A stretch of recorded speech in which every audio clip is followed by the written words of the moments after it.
This is probably the last one for the tea break. India need a wicket. Can they get a wicket with their last ball before tea? England have had a great session.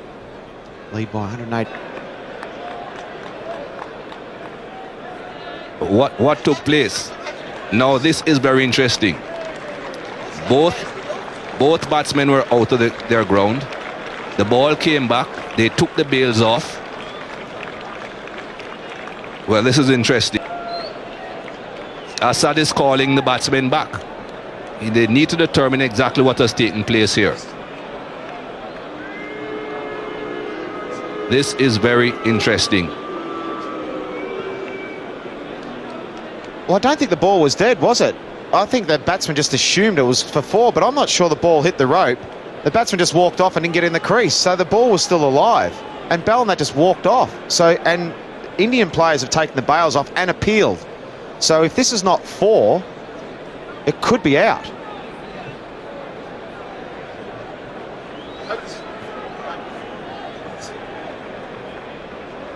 This is very interesting. What will the umpires decide?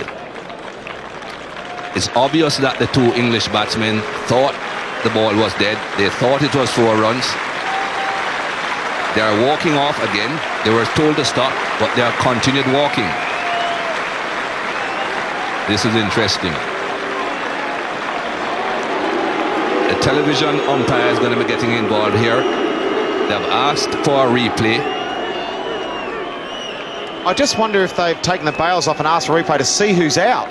To see if they've crossed at the time the bails actually come off. Now here's Bell walking past Morgan. There he is. Morgan's still in his crease, so I think Bell could be out here. I think Bell could be out. They've definitely appealed. They've definitely taken the bails off. The England players, they're pretty nonchalant about it, saying what's all the fuss about. But I think he could be in trouble here, Bell. Wow.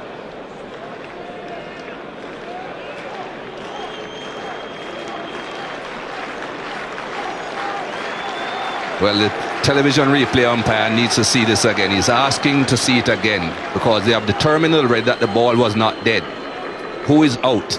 It's not a happy situation. I don't think it's really in the spirit of the game, to be fair. It's definitely not in the spirit of the game, and it's a pretty ordinary moment, to be honest. But if you go by the letter of the law, the ball was still alive and they just walked out of their crease. But in the spirit of the game, that's not on.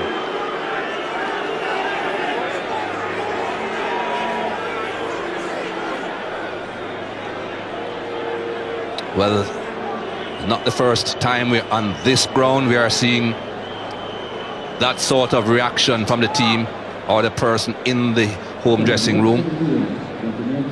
Well. And here it is again. Owen Morgan plays it down towards deep backward square. They run 2. They run 3 comfortably. Very comfortably. They assume that is 4. That's all I can say. Ian Bell wanders out of his crease and the ball comes back and the bails are removed. Yeah, when you look at back full like that, India, it's just out. It never went back to his crease. The ball was still alive. Wow, you don't see that very often. Andrew Strauss is definitely not happy. We're going to tea with all sorts of turmoil, Mikey. But that's the match summary at the moment. England are 187 runs ahead, 4 wickets down. Who knows what will happen with Jonathan Trott? Well, tea is nearly done and dusted. It's nearly time to start again with the final session of the day. This is the talking point, of course. Right on the cusp of tea, the final ball of the session. England see this ball go to the boundary, so they think. Everyone relaxes, Ian Bell turns, bat goes down, turns, and they think that's it. They've got 4, they think Morgan has 4, they think it's time to call over, they think it's time for tea, but the ball is still alive.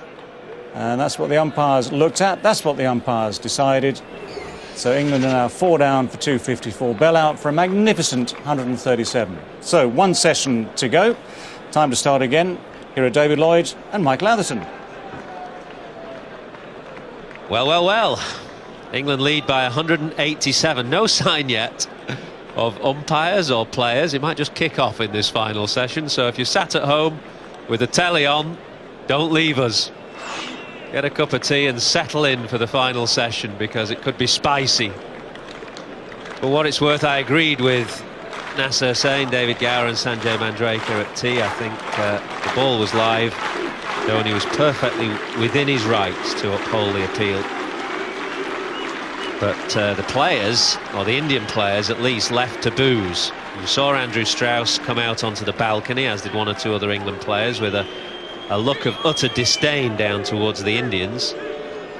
So they're clearly not happy. Ian Bell wasn't happy.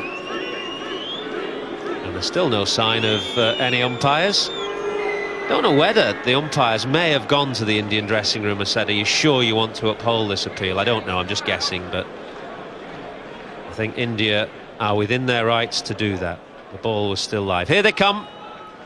Asad Rauf and Marais Erasmus, who handle that situation to the letter of the law, and they'll get boos here, which is unfortunate, because a lot of people around the ground will be in the dark. I think they won't know what has happened, and they're taking it out on two umpires here who've performed their duties diligently and to the letter of the law, and done exactly the right thing, in my opinion. I've got a former umpire next to me. Bumble, maybe you'll have a different opinion, I don't know. I just thought it was sharp practice. We hesitate as to what happens next. I've never seen that in a game of cricket. I've been around a long time. The umpires, custodians of the laws of the game. It's in the laws of the game. You've got the option to go to the captain. Do you want to uphold the appeal? The captain, I think, has said yes. I'll give you something else. I don't think that Ian Bell was attempting a fourth run. He touched down for his third run, and he was under a misapprehension that the ball had gone for four. The ball was still live. It's messy. Happened to me, actually, in Bridgetown, a test match where Desmond Haynes hit a ball. Phil Tufnell gave chase. He stopped it trying to go for four. Desmond Haynes thought it had gone for four, was wandering out to the middle of the pitch to have a chat with his mate. Can't remember who it was. The throw came in, and we appealed. And by the letter of the law, Desmond Haynes should have been given out, but he wasn't. So God, just tell me a little bit more what happened there with Desmond Haynes. Umpires just said dead ball. They were wrong to do so, but there are more boos here. Enormous boos for MS Dhoni as he leads his team out, which again is unfortunate, I think, because I'm not sure that people around the ground would have been aware. Sarcastic applause, you'd say, from England. I don't think that was applause with a great deal of feeling. Well, as you said, it's got messy. Not seen that sort of thing on a cricket field under the letter of the law. He's out, and a resounding cheer for England as they come back out again. You know, well, maybe the applause from England was genuine, because what has clearly happened here, unbeknownst to us, is that MS Dhoni has withdrawn his appeal, clearly. We're not aware of this, we're just talking off the cuff. Nobody has told us what has happened, but we can only assume that the umpires went to the Indian dressing room, asked MS Dhoni to withdraw his appeal, and that's what he's done. So Ian Bell is coming out, so all the boos have been replaced by cheers. My own view is I think we've got the right decision. The umpires are not the villains here, and I just said it's messy. I think the lad there on screen is to be congratulated. He's done what I would consider to be the right thing. It's clumsy from Bell. He's had a little time to reflect and said he withdraws the appeal, and that's within his right to do so. It is within his right to do so. I can think of a few captains, and maybe I'd have been one who wouldn't have done so. I think Ian Bell's a lucky lad. He's been a bit dozy. He paid for it with his wicket initially, and now MS Dhoni has withdrawn his appeal. So let's put it all to one side. There's huge applause now. MS Dhoni has gone from villain to hero in about 5 seconds. The Indian team have all gone from villains to heroes. 2 and 2 makes 5. We saw England applauding on the balcony. We thought it was sarcastic, but it was very genuine. It was genuine appeal from England, and we can all crack on now. Ian Bell resumes, 137 not out. Owen Morgan is 21, and England are 254 for 3, leading by 187.